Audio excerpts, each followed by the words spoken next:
नमस्कार दोस्तों, comics animal पर एक बार फिर से आप सभी का स्वागत है। मेरा नाम है धीरेन्द्र और आज का हमारा सेक्शन है कैंडिड कॉन्वर्सेशन को लेकर।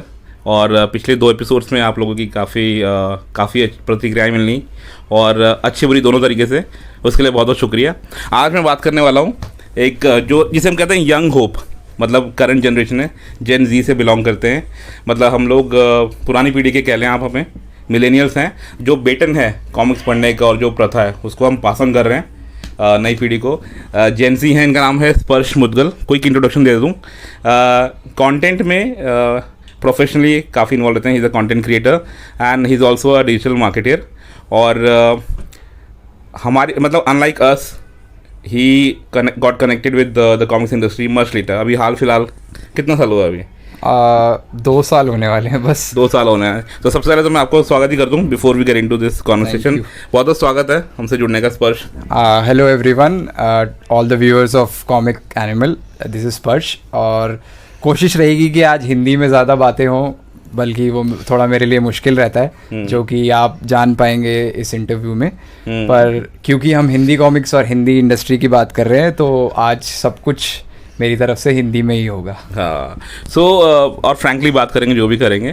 तो आज आप देखेंगे कि मिलेनियल्स और जेन ज़ी के बीच में कॉमिक्स को लेकर जब कॉन्वर्सेशन होता है तो क्या कुछ बातें होती हैं। तो मेरा पहली चीज़ जिसके बारे में बात करना चाहूँगा, स्पर्श कैसे जुड़ना हुआ मतलब कॉमिक्स से? बिकॉज हम लोग तो नॉस्टैल्जिया के चलते फिर से वापस जुड़े कोविड के बाद, हमें पुरानी यादें खींच लाई और अब हम जुड़ गए। तो मतलब अब हमें लगता है बने रहेंगे आगे तक। लेकिन तुम नई पीढ़ी के हो यार, तो कैसे, मतलब किसने रिकमेंड किया, इनकरेज किया, कैसे जाना तुमने कॉमिक्स के बारे में? वैसे तो जैसे लॉकडाउन एक सबसे बड़ी चीज़ है। लॉकडाउन एक ऐसा जड़ है जहाँ से हम सब कॉमिक्स के प्रेमी हों या फिर नए हों या पुराने हों, सभी एक जुट हुए हैं और वापस आए हैं। पर 2020 में इसकी शुरुआत हुई क्योंकि मेरा बैकग्राउंड इंग्लिश लिटरेचर का है, तो ज़्यादातर हमारे हाथों में हमेशा कोर्स की किताबें ही होती थी और वो ख़त्म ही नहीं होती थी, तो कोई स्कोप ही नहीं था कि हम बाहर का सोच पाएँ। बचपन से ही घर में भी हमें इंग्लिश की, क्योंकि मेरी मासी, मेरी मदर सब पब्लिशिंग हाउस से हैं, तो हमेशा किताबें घर में अवेलेबल रहती थी। पर उसमें हिंदी साहित्य जो था बहुत कम था। पर 2020 में मेरा एक बहुत ही क्लोज फ्रेंड है, ही स्कूल फ्रेंड है, शिवम शेखर। उसको मैं ज़रूर थैंक यू बोलना चाहूँगा, क्योंकि उसने मुझे पहली बार बताया कि राज कॉमिक्स अब फिर से रीप्रिंट्स आनी शुरू हुई है, नागराज आनी शुरू हुई है। क्योंकि मेरे को थोड़ी मेमोरी थी बचपन में, मैं बिल्कुल ही मतलब जब आप मान लीजिए 7-8 साल का रहूँगा, तो थोड़ी मेमोरी थी नागराज के बारे में मेरे पास। मैंने बाज़ार से जाके एक बारी नागराज का कोई पुराना एडिशन, वो भी आई थिंक सर्वनायक का ही पार्ट था, वो मेरे पास पड़ा था। पर घर में क्या हुआ कि चूहों की महामारी फैल गई और हमारी सारी कॉमिक्स ख़राब हो गई। तो जब शिवम ने, हाँ, चूहों का हुड़दंग मच गया और बस फिर चिथड़े ही बचे, कुछ नया पढ़ तो पाए नहीं जो पुराना बचा था।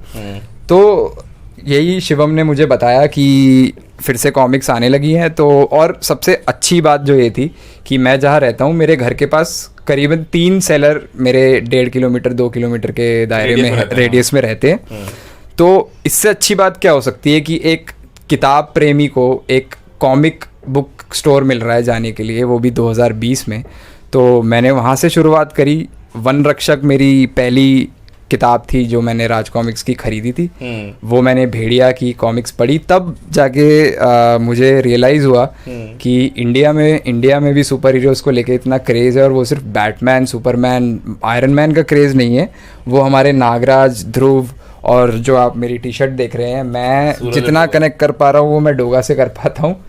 तो ये एक अनोखी शुरुआत है। और मतलब जब मैंने पढ़नी शुरू करी, नरक नाशक नागराज से लेके बांकेलाल की 1-2 किताबें, वो मुझे इतनी खास कॉमेडी नहीं पसंद आई। पर डोगा, नागराज, सुपर कमांडो, ध्रुव की जो आगामी सीरीज़ थी वो मुझे काफ़ी अच्छी लगी। और जब मैंने देखा कि हमारे पास अपना एक, अब कह सकते हैं, लोग ऐसा बोलते हैं कि खुद का यूनिवर्स है, हमारा अपना खुद का एक बैटमैन है या सुपरमैन है, तो मैंने जो बाहर इंग्लिश पे थोड़ी रोक लगाई, मैंने कहा लेट मी कम बैक, अपने कल्चर पे वापस आते हैं और थोड़ा कॉमिक्स को भी पढ़ते हैं। अच्छा, बहुत बढ़िया बहुत बढ़िया। तो कॉमिक स्टोर वाली जो बात करी ना, वो तो खैर हम लोग भी बहुत रिलेट करते हैं उस बात से कि बहुत टाइम बाद रिटेल फॉर्म में किसी कॉमिक स्टोर को देखना बहुत हमने तो पहली बार देखा है। आई थिंक वो आइडिया ही मतलब काफ़ी मूविंग था अपने आप में। आइडिया मेरे लिए मतलब वो शॉकिंग था कि अभी भी एक रूम में लोग होल्ड करके इतनी कॉमिक्स रख रहे हैं और सारे जो पात्र हैं वो हिंदी है, सारे रीडर्स हिंदी है, इतने पसंद करने वाले लोग हैं। और फिर मेरे को काफ़ी दिग्गजों से भी मिलने का मौका मिला, एक मेरे साइड में भी बैठे हैं। तो ये काफ़ी एक मतलब अपने आप में जिसे आप कहते हैं एक पूरा इकोसिस्टम तैयार था पहले से। मैं उसमें काफी लेट आया हूँ, पर अब जब आ गया हूँ तो दुरुस्ती से मचाएंगे भी। मचाएंगे। आई थिंक एक जो सबसे बड़ी दिक्कत आती है यंग जनरेशन को लेकर, वैसे वो काफ़ी मतलब सजग रहते हैं, मतलब digitally you guys are more connected, you are more tech savvy. अगर मैं कंपैरिजन करूँ हमारी जनरेशन के हिसाब से, तो वहाँ तुम लोग ज़्यादा अच्छा स्कोर करते हो। आई थिंक लैंग्वेज एक इशू हो सकता है। Is that an issue with you कि जो अंग्रेजी और हिंदी में किससे ज़्यादा कंफर्टेबल महसूस करते हो? आपको ये बात थोड़ी फनी लगेगी क्योंकि यहाँ हम जहाँ रहते हैं यूजुअली जो एरिया है, यहाँ पे अगर आप थोड़ी इंग्लिश ज़्यादा बोलने लगेंगे 2 सेंटेंस से, तो कोई आके आपको पूछ लेगा कि क्यों इतनी इंग्लिश बोल रहा है, क्या परेशानी क्या हुई है। पर वहाँ से मेरा सफ़र जो था, मेरा कॉन्वेंट स्कूल में पढ़ा हूँ, मेरे घर वाले जैसे मैंने बताया सब पब्लिशिंग में थे, और मुझे सेकंड फर्स्ट पहले तो बता दो गजब गाजियाबाद की बात कर रहे हो। हाँ जी, मैं भी मैं धीरेन्द्र जी का पड़ोसी हूँ एक तरीके से। मेरे को 1999 से हम यहाँ रह रहे हैं गाजियाबाद में। और स्कूलिंग के बाद जब स्कूल में हिंदी बोलने के लिए फ़ाइन देना पड़ता था, हिंदी बोलने पे घर पे हमें डांट पड़ती थी, इंग्लिश किताबें अगर ढंग से ना पढ़ पाए हम तो हमें मार पड़ती थी। तो बच्चा क्या करे, बच्चा इंग्लिश सीख गया लेकिन हिंदी कहीं टूटी फूटी रह गई है। तो उसी हिंदी में क्या होता है कि जैसे अब कॉमिक्स की इंडस्ट्री में इतने सारे ग्रुप हैं, इतने सारे दिग्गज हैं, इतनी सारी स्टोरीज हैं, वो लोग रोज लाते हैं, पोस्ट करते हैं। तो मैं देखता हूँ कि जब इंग्लिश में अगर 5-6 पैराग्राफ अगर लिखे हों तो वो मेरे लिए कुछ नहीं है, मैं बचपन से पढ़ता आ रहा हूँ। लेकिन हिंदी में जब हो जाता है, मेरा मन है, मैं पढ़ना चाहता हूँ, लेकिन समय थोड़ा ज़्यादा लगता है। पर ठीक है, समय के साथ हम सीखेंगे।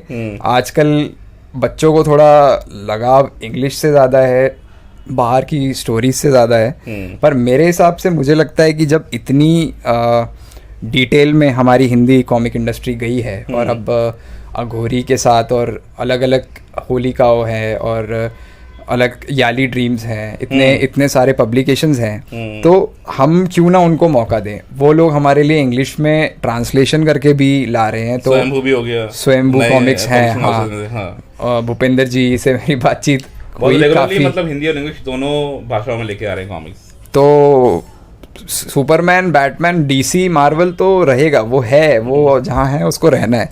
पर हम अपने कल्चर, अपनी सोसाइटी के साथ और कॉमिक्स के साथ कहाँ आगे बढ़ सकते हैं, सुपर हीरोज के साथ।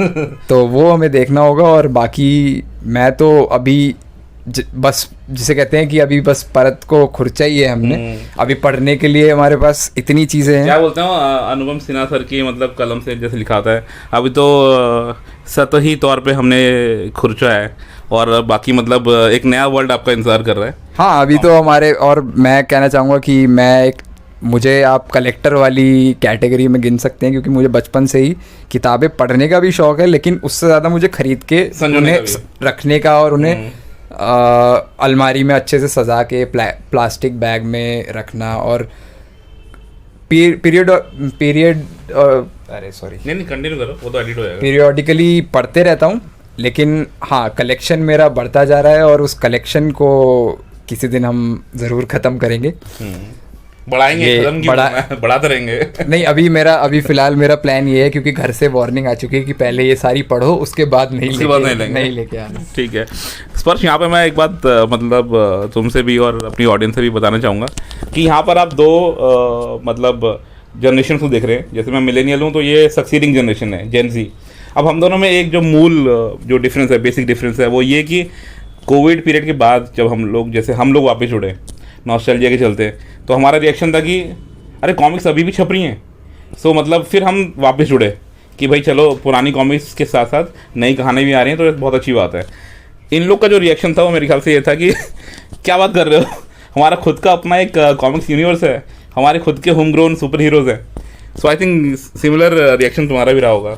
अब वही जैसे मैंने आपको बताया कि जब मैं स्कूल में था, पढ़ने का शौक मुझे बचपन से ही हमेशा से है, लेकिन देखिए आप जब पहली क्लास में आए तो हमें किसी ने क्लिफर्ड द रेड डॉग पकड़ा दी।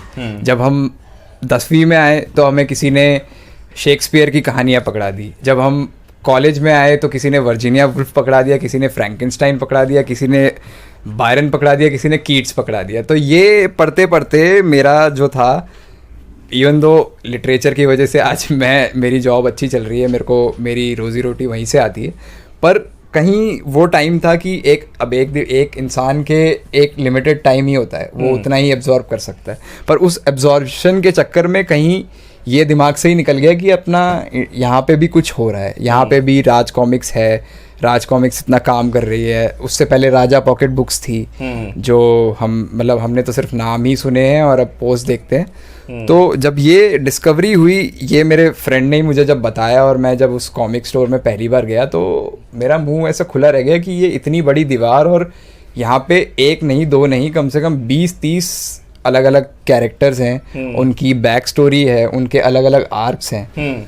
तो वो रिलेटेबल भी है, क्योंकि मैं आपको बताता हूँ एक एज अ कंटेंट क्रिएटर और एज अ कंटेंट राइटर, अगर आप रीडर भी हैं तो इस बात को आप समझेंगे। नई किताब जब अगर आप पढ़ोगे, आप जैसे फॉर एग्जांपल ले लीजिए कि मैनहट्टन एक शहर है, उसमें कोई स्टोरी है, न्यूयॉर्क का एक काफ़ी अमेरिका का एक काफ़ी जाना माना शहर है, उसमें कोई स्टोरी चल रही होगी और उसके कैरेक्टर्स होंगे, तो आप अगर वहाँ नहीं गए, अगर वहाँ नहीं रहे, आप इंडिया में से बाहर नहीं गए, तो आप नहीं उससे रिलेट कर पाएंगे। पर वहीं हमारी आप नागराज देखिए, सुपर कमांडो ध्रुव देखिए, उसका जुपिटर सर्कस देखिए, या उनके गोरखनाथ बाबा देखिए, तो ये सब चीज़ें जो हैं, या डोगा पूरा मुंबई नगरी और उसकी भाषा है, तो ये चीज़ें ज़्यादा लगाव रिलेटेबल है, ये ज़्यादा रिलेटेबल भी हैं, और इन्हें पढ़ने के बाद आपको थोड़ा मज़ा भी आता है। और मैं एज अ राइटर जब ये पढ़ता हूँ तो सोचता हूँ कि क्यों ना हम अपना कोई और किरदार बनाया जाए, उसको मज़ेदार बनाया जाए।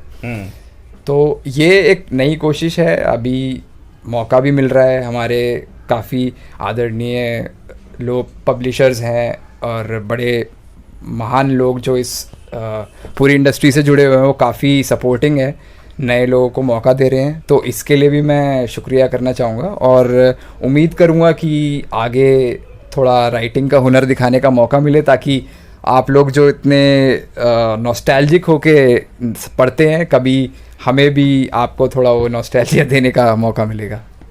अच्छा, मुझे क्विकली यहाँ पे एक बात बताओ स्पर्श, ना सिर्फ राज कॉमिक्स बल्कि अब तुमने जो नए पब्लिशर्स हैं, होली काओ को नया नहीं बोलूँगा लेकिन रिलेटिवली नए ही हैं, 10 साल हो गए उनको इंडस्ट्री में। होली काओ हो गया, उनकी काफ़ी नई नई कॉमिक्स आई हैं जो कि न्यू एज ऑडियंस को ध्यान में रख के बनाई गई हैं।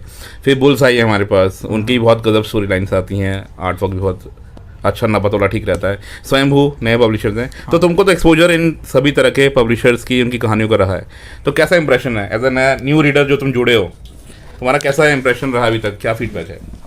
जो अघोरी तो मेरे पास अघोरी मैंने पढ़नी अभी होली काओ की अघोरी पढ़नी शुरू करी। विवेक गोयल जी से मैं मिल के भी आया और काफ़ी इंटरेस्टिंग उनकी पर्सनालिटी, उनका जो पूरा हाव भाव है और वो जिस तरीके से लिखते हैं, उनकी जितनी स्टोरीज अभी तक आई हैं वो सारी कहीं ना कहीं हमारी संस्कृति से जुड़ी है, तो उसमें मुझे खास मज़ा आता है। बाकी उसके अलावा जैसे अभी डोगा की कुछ पुरानी शुरुआती कॉमिक्स है जिसमें संजय सर ने खुद स्टोरी लिखी है, मनु जी की ओरिजिनल आर्ट है।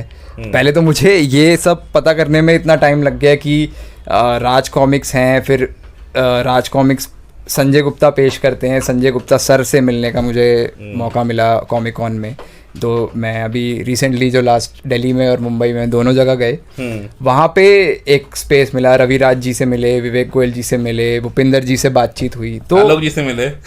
आलोक जी तो है ही, आलोक जी तो वो उनको मैं प्रणाम करता हूँ, क्योंकि वो जितनी सरल भाषा से वो अपनी एक्सपीरियंसेस को बयान करते हैं और लोगों को जितना पढ़ के मज़ा आता है, तो मैं कहीं थोड़ा सा मुझे चिढ़ होती है कि कहीं मैं ऐसा लिखूं कभी किसी दिन कि लोगों को पढ़ के इतना मज़ा आए।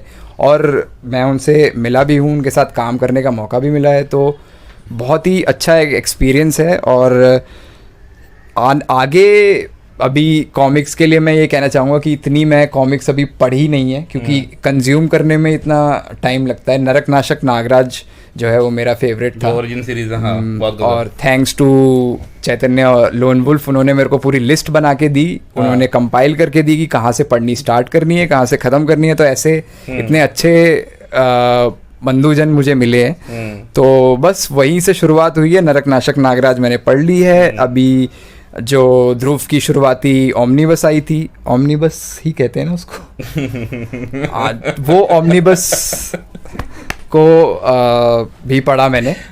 तो वो आज काफ़ी शानदार है। बाकी मैं चाहूँगा कि अभी मैंने भेड़िया की और भौकाल की इतनी स्टोरीज नहीं पढ़ी हैं, पर मैं भेड़िया, मुझे लगता है कि जैसे मैं भी थोड़ा नेचर वाइज नेचर में बिलीव करता हूँ, हेल्पिंग एनिमल्स और जिसको हो सके, तो मुझे लगता है वन रक्षक भेड़िया एक वो है जो जिससे सबसे ज़्यादा मैं रिलेट कर पाया। और वो एक वन रक्षक सी भी ऐसी है, मुझसे संजय सर ने बोला भी था कि अगर वो तुम्हारे पास है तो उसे छुपा के रखना, क्योंकि ये अभी काफ़ी डिमांड में चल रही है। अच्छा, तो यही अभी कॉमिक्स हैं। और बाकी कथा वार्ता की मैंने जो कॉमिक है वो भी मैंने पढ़ी, वो परशुराम की कॉमिक्स थी, वो उसमें वो मैंने आई थिंक एक ऐसी कॉमिक है जो सबसे जल्दी खत्म हो गई, उसमें डायलॉग्स भी कम थे, लेकिन वो एक एक्सपीरियंस, विजुअल्स बहुत ज़्यादा हैं उसमें। विजुअली वो कॉमिक बहुत ही इम्प्रेस करी मेरे को। मतलब मैं यहाँ पे ऐड करना चाहूँगा कि कथा वार्ता की ये जो कॉमिक्स है परशुराम, अगर आप इसको सर्च करें और just get hold of this copy, एक बार आप इसको पढ़ेंगे तो आप समझेंगे कि हम भारतीय परिप्रेक्ष्य में जो भी हम बात करते हैं ना कि ग्राफिक नॉवल ऐसा होना चाहिए, वैसा होना चाहिए, this is truly an example of how a graphic novel should be. उसमें आप देखिए कॉमिक्स आफ्टर ऑल क्या है, it's a combination of textual and visual information, लेकिन इसमें it's a basically a visual medium. तो ये बिल्कुल सही एग्जांपल है। आप देखेंगे फ्रेम दर फ्रेम कहानी आगे बढ़ रही है। कई पेजेस ऐसे हैं जिसमें टेक्स्ट मैटर है ही नहीं, और उसकी ज़रूरत भी महसूस नहीं होती है, क्योंकि वो एक सीन जब दूसरे सीन को मतलब जो प्रोग्रेशन होता है इतनी आसानी से होता है कि आप वो कहानी मतलब चित्र ही अपनी कहानी बयां कर देते हैं। तो आई थिंक वही तुम्हें भी पसंद आया होगा। हाँ, मतलब वो ऐसी थी कि आपको बस एक एक्सपीरियंस है, आपने वो किताब खोली है, आपको कोई मेहनत नहीं करनी है, आप पेज पलट रहे हैं, आपको स्टोरी अपने आप ही वो आपको अच्छी लग रही है। उसमें वर्ड डायलॉग्स भी काफ़ी कम, और जो बताया कि फ्रेम्स तो उसके लाजवाब हैं, तो वो एक काफ़ी अच्छी पेशकश जो नई मैंने देखी। उसके अलावा भी ऑपरेशन डीके मैंने ऑर्डर करी है, तो उम्मीद है वो पढ़ के मज़ा आएगा। अभी मैंने उसकी कोई भी वॉल्यूम्स नहीं पढ़ी थी, तो शुरुआत से एक बारी में पढ़ेंगे उसको। चलो, दो चीज़ और पूछूंगा मैं जल्दी से, तो मेरे को बताओ उसके ऊपर। पहले तो जो भी तुम्हारा मैं मानता हूँ अभी थोड़ा लिमिटेड एक्सपोजर है, लेकिन इस छोटे से पीरियड में पिछले 1-2 साल में तुमने काफ़ी कॉमिक्स पढ़ डाली हैं, जो कि अच्छा खासा अनुभव थोड़ा हो गया है। अपने ही जनरेशन के बाकी दोस्तों को जो समकालीन हैं, जो कंटेम्प्रेरीज हैं, उनको अगर किस तरह से मतलब रिकमेंड करोगे, करना चाहोगे, तो क्या बोल के इंट्रोड्यूस कराओगे उनको इंडियन कॉमिक्स वर्ल्ड के साथ?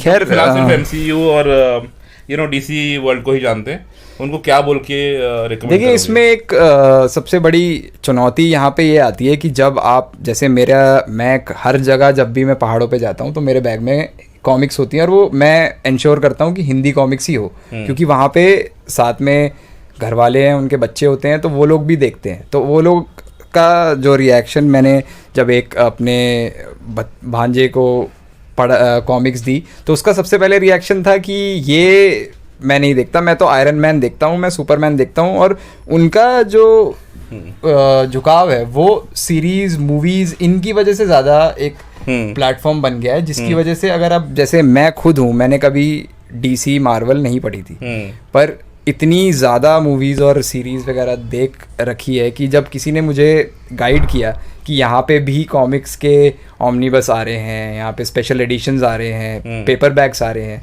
तो जैसे सुपरमैन का रेड सन एक कॉमिक है, वो मुझे किसी ने सजेस्ट करी, मैंने खरीदी और मुझे बहुत ही शानदार लगी। पर क्योंकि मैं सुपरमैन को इतने नज़रियों से देख चुका हूँ टीवी पर, तो वो मैं ज़्यादा एब्जॉर्ब कर पाया। तो मैं रिक्वेस्ट करूँगा अपने सभी पब्लिशर्स, इंडियन पब्लिशर्स और जितने भी जुड़े हुए हस्ती लोग हैं, कि आप यंग ऑडियंस को अगर आप अट्रैक्ट करना चाहते हैं तो सिर्फ किताबें थमा के वो मुश्किल है। मैं बताता हूँ क्यों, क्योंकि मेरी जो शुरुआत हुई थी तब जब मैं पहली बार किताबों से जुड़ा था तब ना हमारे पास फ़ोन थे, ना हमारे पास कोई टीवी का साधन ज़्यादा था। पर अब जब मैं किताब लेकर बैठता हूँ तो मेरे पास एक फ़ोन है, उसमें व्हाट्सएप है, उसमें इंस्टाग्राम है, उसमें 10 तरीके की चीज़ें हैं जो मुझे उस किताब से हटा देती हैं। तो अब जब मैं एक दिलचस्पी लेने के बाद जब मैं भटक जाता हूँ उन चीज़ों के कारण, तो बच्चों के लिए भी वो काफ़ी आसान है भटकना। और इसीलिए आई थिंक इतना जो नागराज और ध्रुव का इतना बड़ा यूनिवर्स है, मुझे लगता है कि शॉर्ट स्टोरीज के लिए आप एग्जाम्पल ले लीजिए, लिटिल सिंघम, लिटिल कृष्णा जैसे शोज हैं। अगर आप ये आज के जनरेशन के बच्चों को परोसें एनिमेशन के थ्रू, तो मुझे लगता है उनकी भूख खुद बढ़ेगी और वो खुद इस खुराक को इंटरेस्ट आएगा। हाँ, तो मतलब कुछ कुछ क्या मतलब जो जापानीज कॉमिक्स होती हैं, मांगा, उनको जो एनिमेशन होता है, उनका जो रेंडिशन होती है एनिमे करके, तो वो दोनों का सपोर्ट एक दूसरे को मतलब काफ़ी बेनिफिशियल रहता है म्यूचुअली। जो मोशन इमेजेस वगैरह है, पिक्चर्स हैं, वो हेल्प करती हैं कॉमिक्स को एंड वाइस वर्सा। सो उसी की ज़रूरत यहाँ पर भी है अगर नई जनरेशन को अट्रैक्ट करना है तो।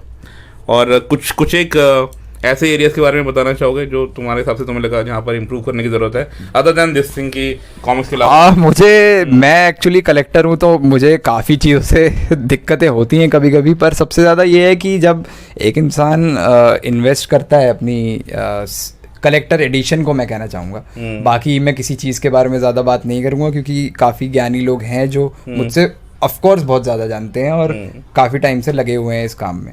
पर प्योरली एज अ बायर जब मैं कहूँगा तो जब आप इंटरनेशनल अगर ऑडियंस को देखेंगे तो उनका मेनली पेजेस नॉर्मल रहते हैं, बाइंडिंग एकदम इंटैक्ट रहती है, चाहे 1200 की पेजेस की किताब हो, चाहे 800 पेजेस की हो, चाहे 400 पेज की हो।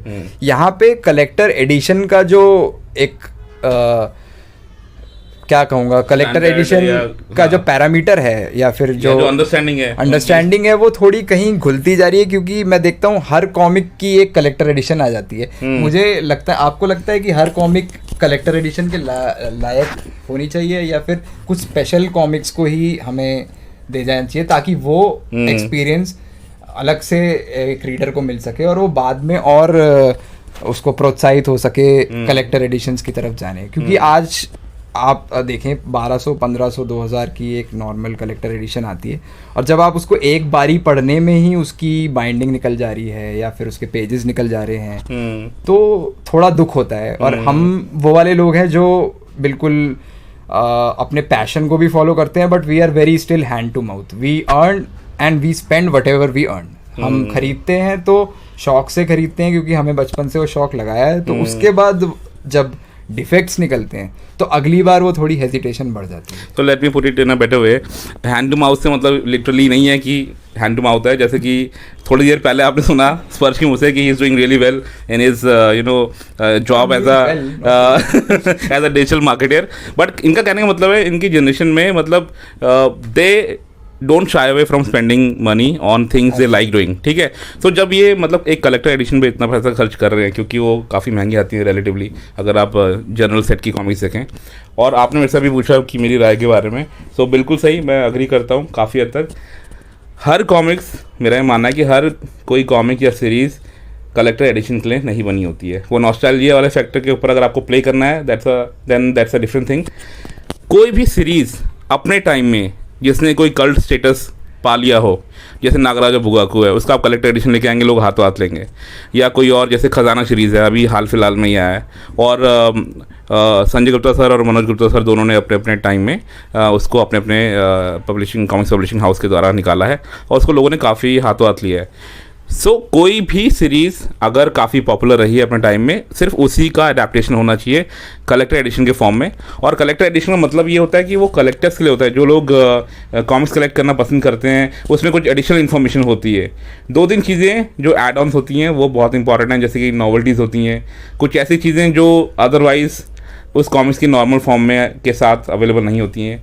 फिर आपके ग्रीन पेजेस होते हैं विच इफ़ आई लूजली ट्रांसलेट, एक ऐसा स्पेशल पेज होता है जहाँ पे जो प्रकाशक होता है या कोई क्रिएटिव होता है उस टीम से जुड़ा हुआ, वो कुछ ऐसे एपिसोड शेयर करता है जो कि पर्दे के पीछे ही कहानियाँ होती हैं। जब वो कहानियाँ इस प्रोसेस में होती हैं, बन रही होती हैं, उसके कुछ रोचक एपिसोड्स होते हैं वो शेयर करते हैं। कुछ रफ स्केचेस होते हैं, वो एडिशनल पेजेस उसमें शेयर करे होते हैं कि वो रिजेक्टेड आर्टवर्क भी हो सकता है या ऑल्टरनेट आर्टवर्क भी हो सकता है जो कि फाइनल स्टेज में जिनको शॉर्टलिस्ट करने के बाद कंसिडर नहीं किया गया था। और उसमें जो इंट्रोडक्टरी नोट वगैरह होता है उसमें भी काफ़ी एडिशनल इन्फॉर्मेशन होती है। तो जो कॉमिक्स रीडर्स होते हैं उनको ये सब चीज़ काफ़ी अच्छी लगती हैं क्योंकि ये सारे एड ऑन्स हैं। तो ये सब चीज़ें तभी अच्छी लगती हैं जबकि जो मूल सीरीज़ है, जो कॉमिक्स है मेन, वो अपने ज़माने में एक कल्ट स्टेटस उसका रहा हो। अच्छी कहानी का होना बहुत ज़रूरी है और तभी कलेक्टर एडिशन भी सूट करते हैं, नहीं तो फिर otherwise it's just like putting some रफली अगर मैं बोलूँ तो गत्ते लगा दिया अपने जो पेजेस हैं कुछ कॉमिक्स के, तो वो कलेक्टर एडिशन हो गया। No, that's not the definition of collector editions. So that's my view on this thing. बाकी एक मतलब we are about to end this episode. कुछ पार्टिंग नोट पे मतलब कुछ बोलना चाहोगे अपने साथ के लोगों से जिनको अपने अंदाज में अगर तुम कॉमिक से जोड़ना चाहो, क्योंकि हम हमारी नज़र देखा जाए तो तुम भी जुड़ गए हो। नहीं देखो, अब तुम अपने साथ, मैं तो ये कहना चाहूँगा कि आप एक बार पढ़ के देखिए, आप एक बारी डोगा को पढ़िए, आप ध्रुव को पढ़िए, आप नागराज के विश्वरक्षण रूप को देखिए, नरकनाशक रूप को देखिए, या फिर ओरिजिनल प्रताप मुलिक जी की नागराज को आप देख लीजिए। तो आपको कहीं भी ऐसा नहीं लगेगा कि ये कहीं हमारे सुपरमैन या बैटमैन से 19 हैं, ये 21 हो सकते हैं, क्योंकि हम भारतीयों को अपनी चीज़ों पे काफ़ी गर्व होता है। तो वही मैं कहना चाहूँगा सबको कि जुड़ें इस इंडस्ट्री से। कॉमिक्स पढ़ना, अगर आपको पढ़ना जनरली पसंद है तो आप जुड़ के देखिए, एक एक्सपीरियंस है। और जब भारत चाहे कैसे भी नाम हो अपनी देश का, चाहे वो कॉमिक्स के माध्यम से हो, खेल से हो, या फिर किसी मूवी से हो, जैसे अभी रिसेंटली हमने देखा एलिफेंट विस्परर और नाटू नाटू को ऑस्कर से मिला, तो ये हमारे लिए प्राउड एक अचीवमेंट की बात होती है। And as an artist, like writer भी एक आर्टिस्ट ही है, तो हम लोग जब आर्टिस्ट हैं तो आर्ट की मेहनत के, उसके पीछे की मेहनत को देखिए, उसके पीछे के इंसान जो उसका स्ट्रगल है आप उसको देखिए। चाहे आप नितिन मिश्रा जी की स्टोरीज पढ़ लीजिए, चाहे आप आदिल जी की स्टोरीज पढ़ लीजिए, या फिर उनका आदिल जी का आर्ट देख लीजिए आप। तो इन सब के पीछे कुछ ना कुछ स्टोरीज हैं और ये हमारे आसपास से ही निकली हैं। तो जब हम ही इसको नहीं कंज्यूम करेंगे तो फिर ये कहाँ जाएंगी। तो मैं बस यही कहना चाहूँगा, बाकी तो पढ़ते रहिए, खुश रहिए। बहुत बहुत शुक्रिया स्पर्श आपका हमसे जुड़ने का, काफ़ी अच्छा लगा मतलब आपके विचारों को जानकर। और सबसे अच्छी बात यह है कि नई पीढ़ी भी पढ़ रही कॉमिक्स, तो अपने आप में सबसे अच्छा ये है कि मैं काम करते वक्त बिजी, जब मैं डॉग्स को काफ़ी खाना खिलाने के लिए टाइम लगता है बनाने में, तो हम खिलाते हैं स्ट्रे डॉग्स को। तो जब मैं बनाता हूँ तो मैं धीरेन्द्र जी के लंबे चौड़े वीडियो तदम जी के साथ हो या फिर दिलदीप जी के साथ हो, मैं देखता था। तो अब खुद को भी थोड़ा देखने का मौका मिलेगा, अच्छा लगेगा। अरे वैसे ही मस्त दिखते यार, कैमरा पे तो अलग ही बात है। तो दोस्तों हम बात कर रहे थे स्पर्श से, और मैं जाने से पहले बस यही कहूँगा कि चाहे वो हमारे साथ के लोग हों, मिलेनियल्स हों या फिर नई जनरेशन के लोग हों, अगर आप कॉमिक्स से अभी तक नहीं जुड़े हैं तो मैं आपको एक चीज़ साफ साफ बता दूँ, comics are not what you think them to be, they are way beyond than just Chacha Chaudhary. काफ़ी लोग को मैं कहते हुए सुनता हूँ, oh comics, you know talk about comics, Chacha Chaudhary, this is their way of connecting with me. ऐसा नहीं है। चाचा चौधरी की शुरुआत बहुत अच्छी थी, वो भी अपने आप में एक मतलब कल्ट कैरेक्टर था, बट हमारी जो इंडियन कॉमिक्स इंडस्ट्री है, हमारी इंडियन कॉमिक्स की जो कहानियाँ हैं वो बहुत पहले इवॉल्व हो चुकी थी, और एक नेक्स्ट लेवल पे। It's not just for kids, mind you, मतलब एडल्ट्स भी इसको मतलब सेम तरीके से पढ़ सकते हैं जैसे आप एक नॉर्मल कोई नॉवल या कोई ग्राफिक नॉवल्स वगैरह पढ़ते हैं। मतलब comics are not for kids, मैं बस ये कहना चाहता हूँ। एक बार आप पढ़ के देखिए, इतना मैच्योर और इतना मतलब सेंसिटिविटी का एक अलग लेवल आपको देखने को मिलेगा। काफ़ी अच्छा कंटेंट होता है, काफ़ी इवॉल्व कर चुकी हैं। अगर आप इंडियन सुपर हीरो से शुरुआत करना चाहते हैं तो मैं बस 2 सजेस्ट करूंगा। अगर सुपर कमांडर ध्रुव को पढ़ना चाहते हैं तो उसकी फर्स्ट 5 कॉमिक्स पढ़ लीजिए, या फिर उनकी जो दूसरी रेंडिशन थी, आगे जाके स्टोरी लाइन को फिर से एक्सप्लोर किया, बालचरित सीरीज़ एक काफ़ी फेमस है, उससे आप शुरुआत कर सकते हैं। नागराज का मैं ये नहीं कहूँगा कि आप फर्स्ट 5 कॉमिक्स पढ़ें, because they were terribly no they were terrible to see the least. अगर आपको नागराज पढ़ना है और आप जानना चाहते हैं हम क्यों पागल हैं पुरानी जनरेशन नागराज के बारे में, तो नरक नाशक जो श्रृंखला है, जो उसके ओरिजिन को फिर से एक्सप्लोर करती है, वो अगर आप आज की जनरेशन हो वहाँ से आप शुरुआत करेंगे तो आप बहुत कनेक्ट करेंगे उस कैरेक्टर के साथ और you will fall in love with Indian comics. तो इसी नोट पर आज मैं विदा लेता हूँ। नेक्स्ट एपिसोड में जल्दी मिलूंगा किसी और कॉमिक फैन के साथ। Good bye.